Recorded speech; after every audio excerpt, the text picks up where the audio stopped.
So the most important part before putting down any bald cap application is slicking back your hair and making sure that there's no lumps or bumps. Then I'm applying my Mehron Bald Cap using Nye Prosthetic Adhesive.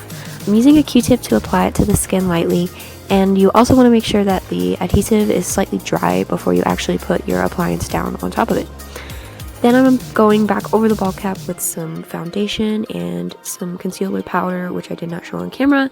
That was my foam latex appliance that I'm going to be putting down first on the nose. This is always where I start with my prosthetics. Then we will apply the edges all around. First piece is on, now we're moving on to the jaw. It's important to let that adhesive dry before putting down your prosthetic. We're moving on to the Mehron Paradise palette, just going in with a sponge to get full coverage of this white. Then I went back in with the black details.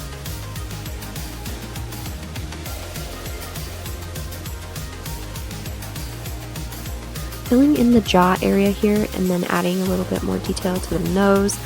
I will also be highlighting the teeth and upper gums. Then I used an eyeshadow palette, just some black to give it a little bit more depth and shadow, and here is the final result. Like, share, follow, and comment for more spooky awesome looks for this Halloween season.